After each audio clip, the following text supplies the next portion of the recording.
전능하사 천지를 만드신 하나님 아버지를 내가 믿사오며 그의 배아들 우리 주 예수 그리스도를 믿사오니 이는 성령으로 잉태하사 동정녀 마리아에게 나시고 본디오 빌라도에게 고난을 받으사 십자가에 못 박혀 죽으시고 장사한 지 사흘 만에 죽은 자 가운데서 다시 살아났으며 하늘에 오르사 전능하신 하나님 우편에 앉아 계시다가 저리로서 산 자와 죽은 자를 심판하러 오시리라.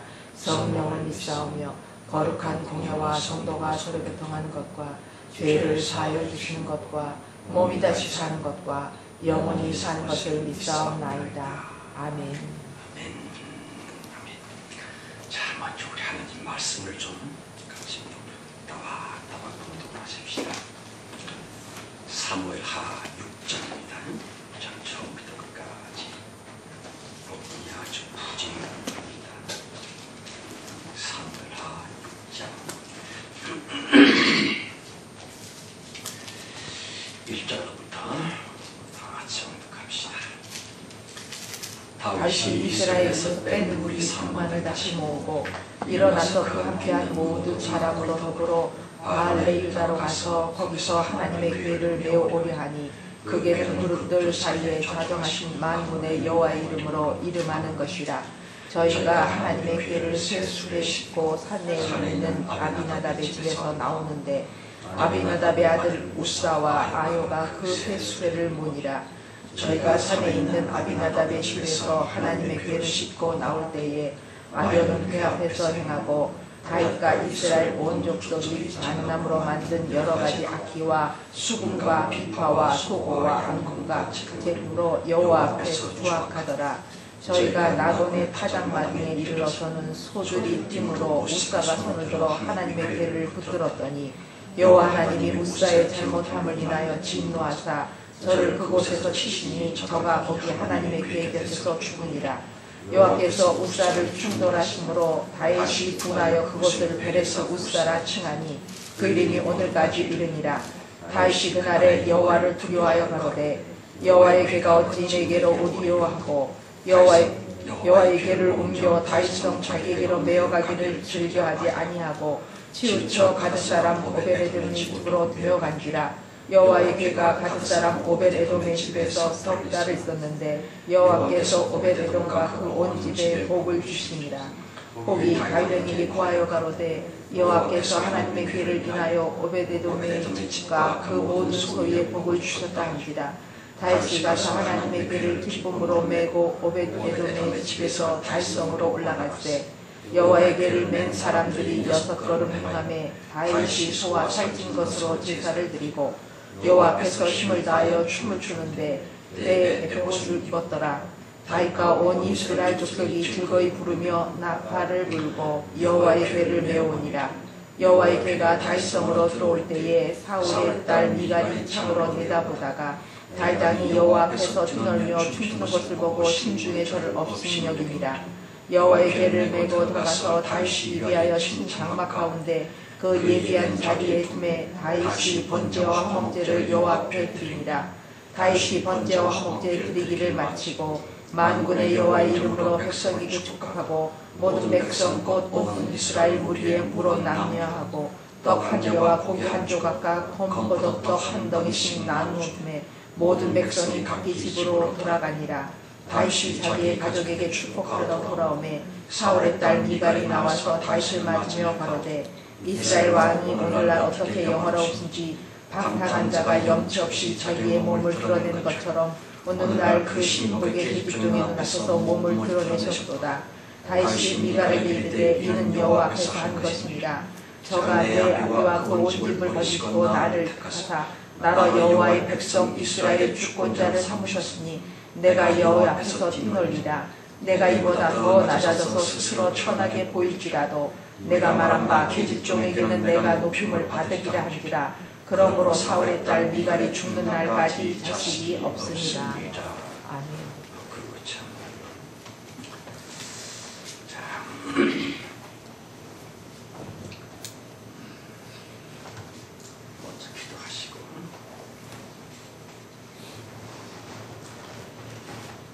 성령님, 주님은 유일무이하신 한 분 하나님이 아니십니까?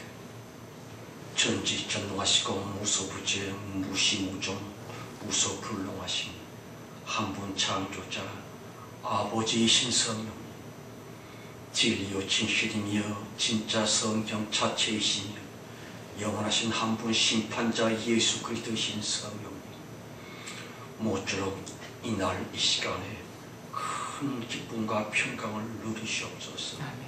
아버지 하나님 행복하시옵소서.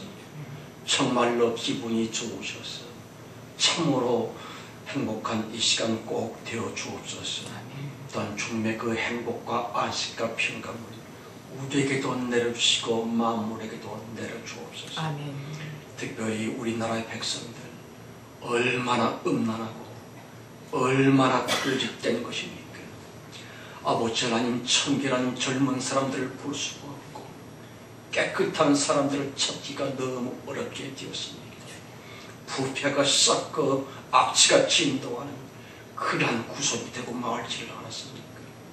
교회 숫자는 무려 5만 교회가 되는데 목사들은 무려 10만 명이 되고 있거만 전혀 빛도 못 되고 소금도 못 돼서 온 백성들이 이처럼 부패하고 말았사옵나이다. 아버지 하나님, 진정으로 간곡히 기도하오니 주님을 섬겨 예배드리는 오늘 주일날만이라도 모든 교회의 모든 목사, 모든 장로, 모든 권사, 집사, 모든 성도들에게 참된 은혜와 생명의 말씀을 입혀주시고 저들이 정말로 불신자들에게 빛이 되게 하시고 모든 사람들에게 소금의 직분을 다하게 도와주시고 그래서 이 민족을 구원해낼 수 있는 한국교회가 되어지게 하옵소서. 헌금을 드렸사옵나이다. 만물을 데리고 주님께 왔습니다. 하나님이여, 피조물 때 아픔과 저들의 고통과 고독을 꼭 기억해 주시며 아버지 하나님의 아들됨의 자격성 위에 저들을 높이시옵소서. 그래서 다시 하나님을 진심으로 예배할 수 있는 모든 피조물들이 되게 하시고 그들과 우리와 천사들이 연합되어 예수의 보혈과 결탁되어지며 그리스도 예수의 계명이 완성되는 그날을 함께 누리게 하옵소서. 예배 시간 내내 성령께 부탁하고 예수 그리스도의 이름으로 감사하며 기도드렸습니다. 아멘. 하늘에 계신 우리 아버지여, 이름이 거룩히 여김을 받으시오며 나라의 마옵시며 뜻이 하늘에서 이루어진 것 같이 땅에서도 이루어지이다. 오늘날 우리에게 일용할 양식을 주옵시고 우리가 우리에게 죄 지은 자를 사하여 준 것 같이 우리의 죄를 사하여 주옵시고 우리를 시험에 들게 하지 마옵시며 다만 악에서 구하옵소서. 나라와 권세와 영광이 아버지께 영원히 있사옵나이다. 아멘. 비밀스러운 이야기 28번째 시간입니다. 여러분, 지금까지 다윗이 보여줬었던 행적이 즉슨 대체로 신앙심 깊은 성도 다움의 삶이었습니다. 그런데 본 성경에서 드러나고 있는 그의 태도는 말입니다. 약간 이중적이고요.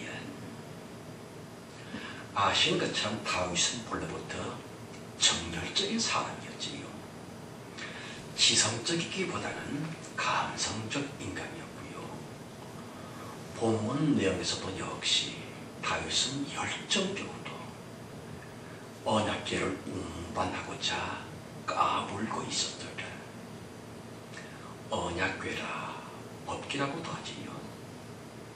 본문 당시로부터 70여 년 전 엘리 대제사장 때에 블레셋 군사들에게 언약궤를 빼앗기지를 않았습니까?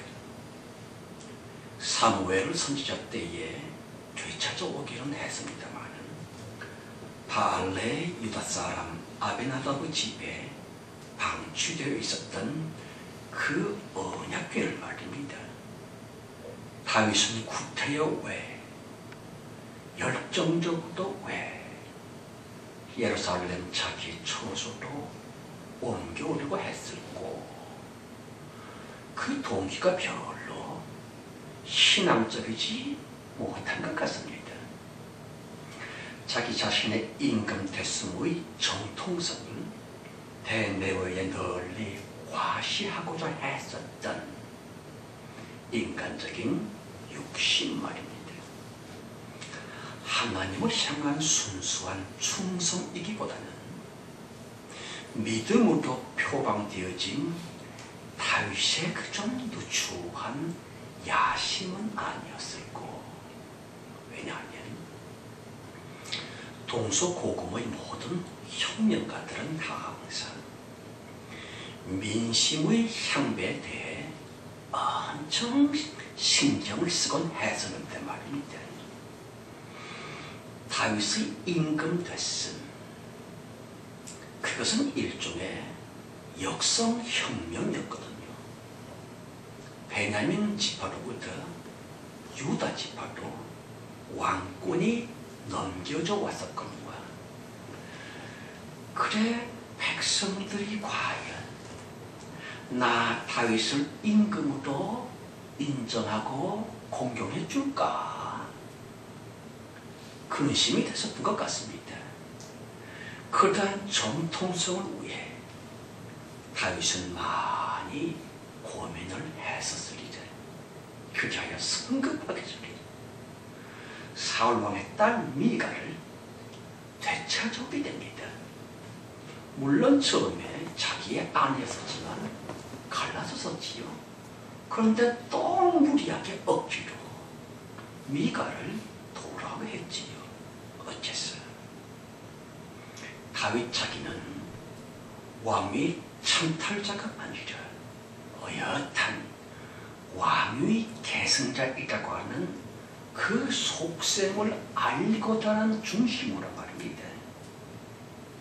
미갈 공주의 확보를 했었고, 그런데도 그것만으로는 영 부족한 듯 싶었겠군요. 당연하지. 그래서 본문의 이 다윗의 좀 이상한 행동이 툭 불거져 나오고 있는 것이 아닙니까? 가령 백성들이여, 다윗은 하나님으로부터 기름 부음 받았소 하면서, 따라서 나 다윗만 온 이스라엘의 유일한 임금이요 그대들의 왕이란 말이요 하느냐.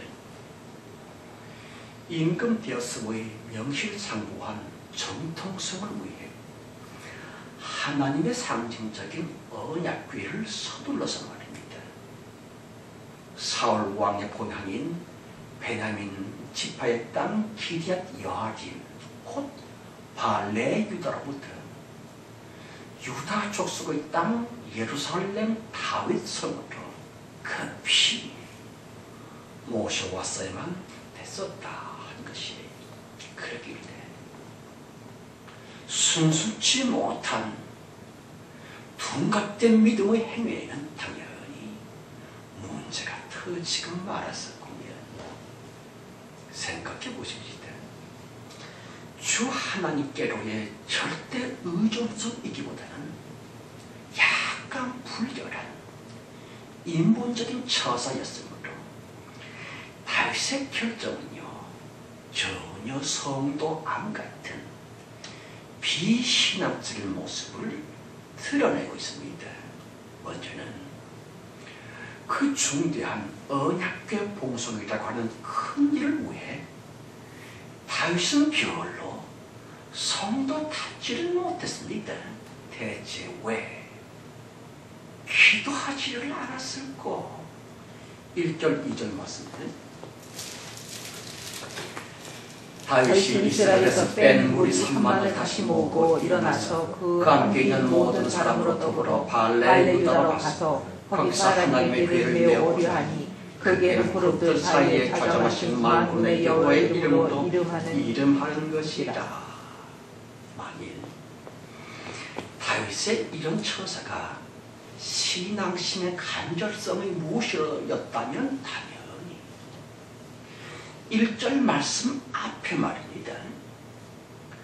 다윗이 여호와께 묻자와 가로되 언약궤를 옮기리까? 라고 시작이 되어야만 됐었을 텐데, 본문에서는요, 다만 다윗이 이스라엘의 무리 산만을 모으고 그러지요. 기도 없는 인간 냄새 폴폴 풍기는 다윗의 비신앙적 처신 말입니다. 입에 발린 말로는 말입니다. 하나님의 괴를 메어 올리려 하니 어쩌고 떠버리고는 있었지만 결코 주님을 위한 순결한 신앙심이 아니었으므로 다윗은 결국 큰 실수들을 연말하게 됩니다. 여러분, 당시에도 물론 하나님의 사람들인 레위인과 제사장들이 있었음에도 불구하고 다윗은요, 하나님께 기도는 무슨 언약궤를 모시고 있었던 레위인 제사장들에게조차 의논을 안 했었구면 순전히 다윗 독단으로 언약궤를 운반하고자 애썼던 인본적인 처신, 그 교만 말입니다. 아시는 것처럼 예루살렘으로 법궤를 옮겨가야 한다고 하는 것은 하나님의 뜻이기도 했었습니다. 그렇지만 너무 중요한 것은 거룩하게 폼나게 보이는 근사한 무엇이라 할지라도 반드시 하나님께 그 뜻을 우선 먼저 물어봤어야만 됐었을 텐데, 그게 아니라 하나님의 승낙을 먼저 구했어야만 됐었을 텐데, 그게 아니었거든요. 사람 3만 명을 우선 모으고 있습니다. 그것뿐입니다. 성도 여러분, 뒷방 늙은이 되었음에 서러움을 아십니까? 자식들 딴에는요, 늙은 부모 잘 모신답시고 말입니다. 하루세끼 돈밥에다가 용돈에다가 때마다 옷까지 사드리면서 그러면서 효도랍시고 잘난 척들을 하고 있지만 뒷방 늙은이라 무슨 뜻입니까? 도대체가 노인 부모들과 상의를 안 해? 자기들 멋대로 이렇게 하면 부모님은 뭐 마땅히 좋아하시겠거니 요것 사드리면 늙은 부모들은 당연히 째지시겠거니 하면서 매사 자기들 마음대로 하고 있는 물색 없는 자녀들, 개념 없는 아들, 딸들, 자칭 효자, 효녀라고 하는 젊은 것들 말입니다. 여러분, 효도의 제1원칙인즉슨 내가 하고자 하는 것이 아주 좋은 일이라 할지라도 먼저 늙은 부모님을 결코 소외시켜 드리지는 마실 것, 사사건건 노인들과 다정히 묻고 대화하고자 하는 거기서부터 비로소 진정한 효도는 시작이 된다고 하는 것을 아시는지요? 아니요. 신앙생활 역시 마찬가지일지이다. 하나님은 하늘의 부모님이고요, 육신의 부모님은 땅의 하나님이올지이다. 신앙생활과 효도가 같은 맥락이라고 하는 것이고요, 헌금 한 푼을 내도 그런 것조차 조밀조밀 주님과 우선 먼저 상의하고자 하는, 성령님, 오늘 이 돈을 헌금으로 내려고요, 주님 마음에 드세요. 하나님을 먼저 찾고자 하는, 하나님께 모든 것을 의논 드리고자 하는, 바로 그런 중심으로부터 참신한 믿음 생활은 출발이 되는 것일 텐데 하는 것이에요. 아니 목사님, 그게 뭔 소리입니까? 창조주께서 인간들에게 자유의지를 주셨다고 그랬잖아요.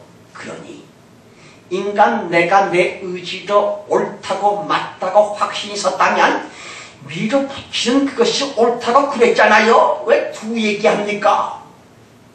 그럼요. 당연히 그렇고 말이에요. 다만 너무 중요한 것은 말입니다. 사람 내가 시도하고자 계획을 했었고요. 누가 보아도 옳다고 맞다고 믿어지는 무엇이라 할지라도 모름지기 충분한 시간 속에서 기도와 말씀 묵상 안에서 다시 하나님과 우선 먼저 성령과 더불어 깊이 상의 드리고자 하는 기도의 마음 말입니다. 이거로 진짜 신앙생활 장시간에 걸친 간절한 그 속에서 진짜 신앙으로 확정이 되어진 오직 그러한 계획만을 밀어붙여 절대로 일의 결정을 성급하게 서두르지는 마실 것 한 것을 올지다. 본문 성경의 그 사람 다윗 하나님께는 기도하지를 않았었거니와 법계 이송에 대해 잘 알고 있었던 제사장들과도 전혀 상의를 안 했었군요. 그럼요. 믿음은 무슨 인간 다윗의 교만이 옳습니다. 성도들에게 나타나는 큰 패단이 있는데 이른바 거룩한 교만, 태자 됐음의 오만. 예컨대 나는 말이야 내 일생 모두를 주님께 바쳤거든. 그러니 예수님도 나를 엄청 귀히 여기실 거야 하면서 자기 스스로 행하고 갖고자 하는 일을 내지는 행선지에 관해 나 스스로만 확정시켜버리고 그렇게 한다는 것이에요. 깊이 생각해 보십시다. 본문 성경에서의 그 사람 다윗이 행했었던 언약궤 이송은 말입니다. 명백한 하나님의 뜻이었습니다. 그것 자체만으로는 주님 역시 기꺼이 동의할 수 있었던 소중한 일이었습니다. 그렇지만 똑같은 일이라 할지라도 그 일이 하나님께서도 기뻐하실 수 있는 신앙의 무엇이 되고자 한다면 반드시 성령께서 명령하셨던 법칙에 의해서만 행동을 했어야만 됐지요. 다윗이 오늘이 있기 전 먼저 출애굽기 25장 말씀에서 주님은 분명히 법계 운반을 위한 법칙을 명정하셨더라. 오직 레위 지파 고핫 자손들만 언약궤를 내고 옮기도록 하거라 그랬지요. 이렇게 정해진 말씀 윤리를 벗어났을지인데 다시 하나님이 세워놓으신 법규를 안 지킨다고 하는 것은 하나님 자체를 멸시하는 것이 됩니다. 그러므로 제 아무리 선한 사업이라 할지언정 성령께서 명령하신 말씀에 의해서만 순종을 해야만 될 텐데 하는 것이에요. 가령 지금 이 순간에 귀중한 일이라고 생각이 들더라도 진정한 성도라면 당장의 소중한 그 가치 그런 일보다 훨씬 먼저 제정된 하나님의 말씀 곧 성경적 법칙적 말씀적 가치야말로 우리들이 먼저 따라야만 하는 신앙적인 기본이 옳지다. 예를 들어서 성경을 읽기 위해 촛불을 훔치지는 맙시다. 사람 방법이 하나님 말씀 앞에 세워지도록 하지는 맙시다 하는 것이 옳지다. 여러분, 하나님의 말씀만 선제성적인 본질이라고 아십니까? 쉽게 이야기해서 축구 축구 시합을 한다고 하십시다.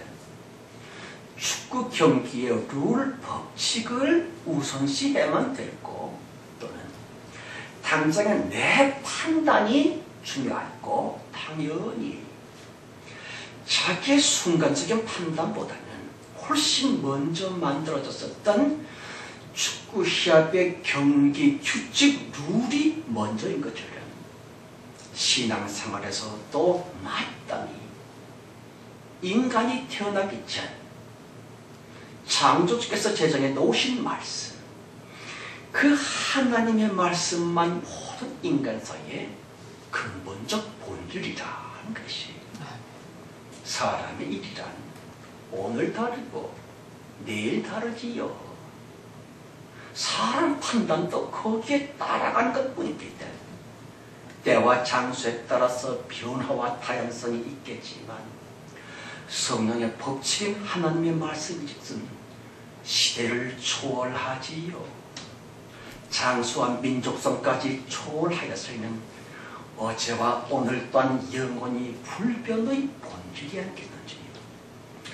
그러므로 참으로 성도일진데 선한 일을 중심이기보다는 무조건 하나님이신 말씀 중심이 되어야만 되지요. 좋은 일이냐 나쁜 일이냐 보다 훨씬 소중한 신앙의 제1법칙인즉슨 때와 문화를 넘어 영원토록 변질이 없으신 그 무엇, 그러길래 말씀입니다. 영원히 변하지 않는 그 말씀 자체이신 예수 그리스도, 그분의 생명이여 보혈자신이신 그 말씀, 그걸 따라서 살고자 하는 비가 우선 먼저 말씀 중심으로만 모든 것을 행동하고 결정하고 살고자 하는 비가, 이거 진짜 신앙생활 어떻습니까? 그러고 있습니까? 말씀만 늘 붙들고 주면 남들이 볼 때는요 고지식하고 융통성이 없는 원신 취급을 한다 할지라도 다만 영원히 변치 않는 말씀만 내 모든 생활의 어떤 원인으로 삼을 때에 말씀 자신이신 하나님께서는 말입니다. 당신의 전지전능하신 권능을 베풀어 성도들을 충만히 참으로 축복하시는 하나님이십니다. 따라서 절대로 딴소리는 하지 맙시다. 가령 하나님은 사랑이시라며, 그러니 뭐 내 형편을 뭐 이해해 주겠지 뭐랄지. 사람 스스로 말씀의 권위를 변경시키고자 하는, 말씀보다는 자기의 처지에 집착하고자 하는 교만한 태도를 향한 꼭 버리십시다 하는 것이에요. 물론 하나님은 사랑이시므로 우리의 급하고 딱한 처지를 왜 이해를 못하시겠는지요. 예수 그리스도는 그야말로 죄인을 구원하시는 주님이시니까 어쩔 수 없이 사람의 편법으로서 말씀의 엄중함을 무시한다 할지라도 주님은 대체로 눈 감아주십니다. 그렇지만 이 중대한 부사, 그렇지만 죄를 사해주시는 구주되심의 용무와 사람을 축복하시는 특별한 역사와는 엄청 다르다고 하는 것을 아십니까? 생각해 보십시다. 하나님의 축복이다. 그것은 결코 보편적 은혜가 아니올지다. 오직 말씀이신 하나님을 특별히 귀중하게 붙들고 순종을 하는 특별한 성도들에게만 베푸시는 특별 은총이 바로 축복인 것이에요. 나는 왜 교회를 수십 년 다녔는데도 축복을 못 받지? 어쩌면 당연합니다. 하나님 말씀을 특별시 높여드리지 않고 내 마음대로 자기 멋대로 뭐 그러고 있기 때문에 그런 거 혹시 아니겠는지요. 5절 8절 말씀. 다윗과 이스라엘 온 족속이 잣나무로 만든 여러 가지 악기와 수금과 비파와 소고와 양금과 제금으로 여호와 앞에서 주악하더라. 저희가 나그네 타작마당에 이르러서는 소들이 뛰므로 우사가 손을 들어 하나님의 괴를 들었더니 여호와 하나님이 우사의 잘못함을 인하여 진노하사 저를 그곳에서 치시니 저가 거기에 하나님의 곁에서 죽으니라. 여호와께서 우사를 충돌하심으로 다시 분하여 그것을 베레사 우사라 칭하니 그들이 오늘까지 이르니라. 그렇죠.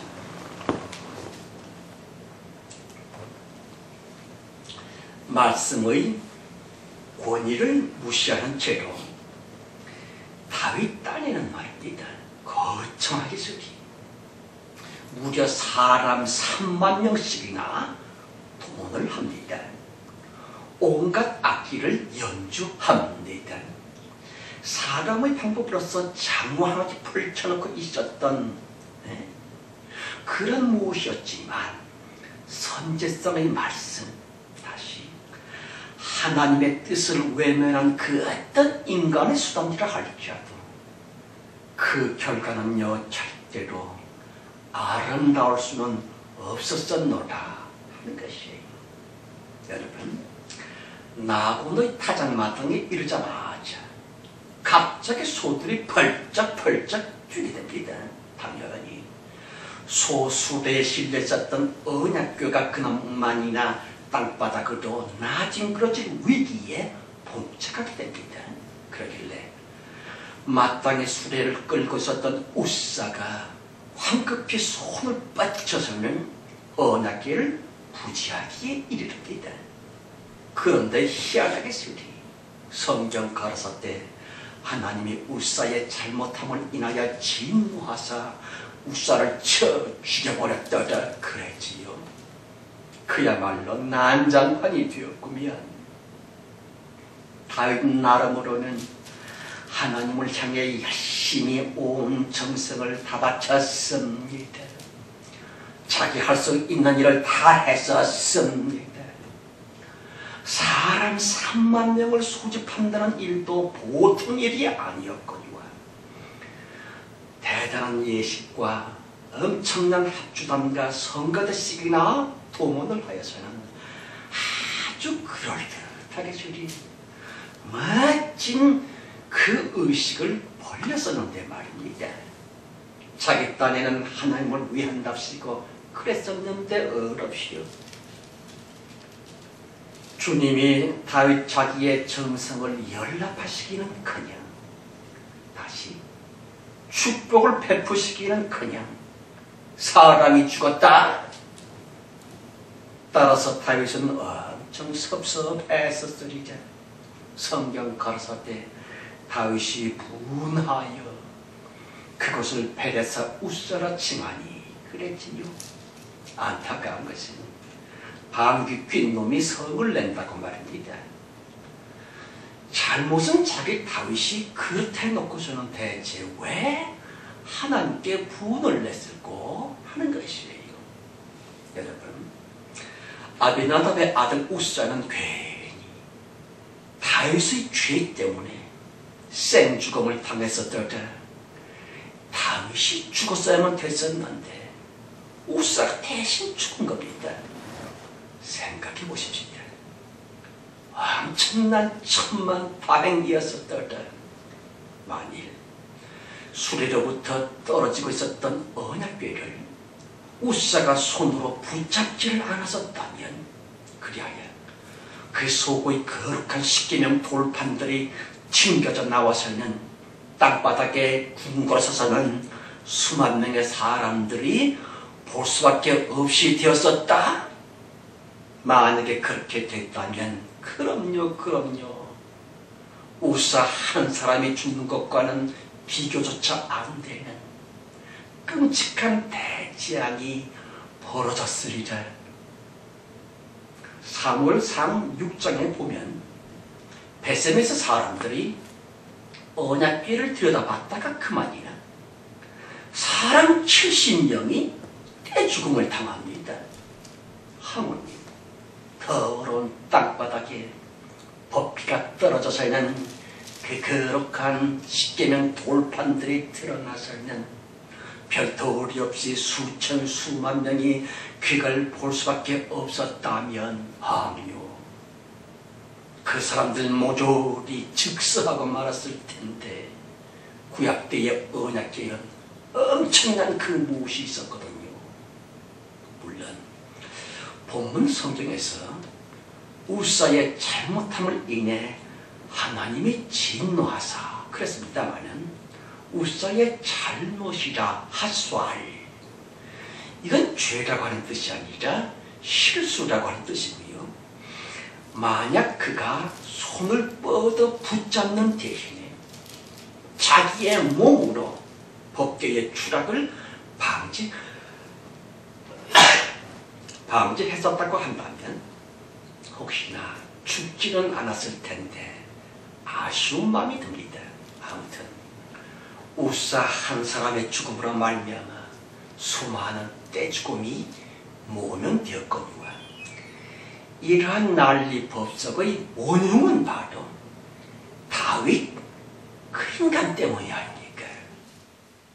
여러분, 하나님께서 명정하신 말씀적 방법 대신에 행했었던 그 어떤 굉장한 억저, 멋들어진 의심, 혼란한 기도 모조리 축복은 무슨 차라리 끔찍한 재난을 불러들이는 발판이었을 따름. 그리하여 애꿎은 언약궤에는 다윗성이 아니오다 오벳에돔의 집으로 치우치게 됩니다. 그 후 석 달 후 다윗은 마침내 깨닫게 되었공예. 그 묘하게 쓰리 하나님은 말입니다. 죄인 다윗을 처음 불러서 깨닫게 하시는 방법 대신에 오벳에돔을 크게 축복하시는 간접적 수단으로 다윗의 죄를 깨닫게 하시고 다윗의 토라진 신사를 되돌려 주셨더라. 약간 불공평한 섭리이겠습니다마는 다윗은 정놓고 여호와 이름의 모형이었으므로 그를 대하시는 여호와 이름의 대응 역시 각별한 무엇이었으리라. 보세요. 여호와를 향해 감히 분노를 냈었던 다윗, 하나님께 감히 핏대를 올렸었던 다윗, 그럼에도 불구하고 여호와께서는 그를 저주하시기보다는 언약궤가 석 달 동안 머물렀었던 오벳에돔의 집을 크게 복을 주십니다. 그리하여 다윗이 앙심 품고 있었던 하나님께 대한 원망과 섭섭함이 변하도록 하셨습니다. 가령 아니 요 오빠랑 나 다윗은 말이야 우사를 죽게 하는 그 법궤가 끔찍해서 말이야 내 집에 들이지를 않았었는데 말이야 어쩌면 내 생각이 틀렸었나 봐. 법궤를 모신 오벳에돔은 엄청 복을 받았다며. 아뿔싸 그랬었구나. 하나님의 언약궤는 사람 죽이는 저주 물질이 아니라 축복의 근거였구나. 그리하여 그 사람 다윗 이번에는 엄청 각성하여서는 하나님을 섬기고자 하는 순수한 중심으로 말미암아 언약궤 봉송을 또다시 시작하게 됩니다. 이번에는 역대기를 기록한 성서에 의하면 율법 말씀 그대로 레위 족속 고아 사람들을 통해 인간적 야심 그걸 버리고 오직 믿음을 통해 무려 70여 년 만에 드디어 하나님의 언약궤는요 주님이 예정하신 섭리 그대로 예루살렘 도성으로 운반이 되었군요. 그러므로 다윗은 너무 기뻐서는 덩실덩실 춤을 추었었더라. 14절 15절 말씀. 여호와 앞에서 힘을 다하여 춤을 추는 때에 배 에봇을 입었더라. 다윗과 온 이스라엘 족속이 즐거이 부르며 나팔을 불고 여호와의 괴를 메어오니라. 에봇을 입었다고 했습니다. 제사장들이 입었었던 겉옷입니다마는 다윗은 특별히 배로 만든 거칠은 에봇을 입었었지요. 무슨 뜻입니까? 이제 그는 크게 깨달은 것이에요. 생각해 보십시다. 하나님 앞에서의 나 다윗은 신임이 보잘것도 없는 시체일 뿐이라고 하는 깨달음. 하나님 없이는 나 다윗은 비록 왕이라 할지라도 쓰레기일 뿐이라고 하는 깨달음. 그러한 겸손으로 말미암아 그 사람 다윗 임금입니다마는 왕으로서의 화려한 복색을 버리고서는 베에봇 상복을 입었었군요. 특별히 힘을 다하여 춤을 추는데 그랬지요. 무슨 뜻일까요? 여호와여, 이제부터 당신의 종 다윗은 주님의 노예여 당신의 놀이길 뿐입니다 하는 극진한 겸손, 체면, 의심 다 내려놓은 진정한 겸손. 그러한 겸손만 하나님께서 우리들에게 원하시는 신앙의 근본이올지이다. 중세시대에 서커스단의 칼춤 추는 사람이 있었다고 합니다. 그가 예수님께 큰 은혜를 받았고요. 어떻게 하면 나 같은 서커스맨도 예수님을 기쁘게 웃게 만들어 들을 수 있을까 그리하여 그는 예배당 앞에 놓여있는 십자가에 못 박힌 예수상 앞에서 말입니다. 자기가 보는 예수의 그 상은 항상 피를 흘리며 울고 계시는 모습이었거든요. 그래 칼자루 6개를 돌리면서 밤새껏 춤을 췄다고 합니다. 예수님 이래도요? 어때요 예수님? 피 흘리며 고통스럽게만 계시지 마시고 제발 좀 웃으세요. 열심히 칼 6자루를 돌립니다. 재밌죠 예수님? 그렇죠 예수님? 그는 벌써 8시간째 칼춤을 추고 있었는데 말입니다. 아이고야 놀랍게주리. 십자가의 피 흘리는 그 형상 예수께서 십자가로부터 내려오셔서는 얘야 그래 네 덕분에 모처럼 재미있었어. 나 예수는 몹시 너 때문에 즐거웠었단다. 그리고는 또다시 십자가로 올라가셨다고 하는 전설이 있습니다만 너무 안타까운 것은요. 20절 23절 말씀.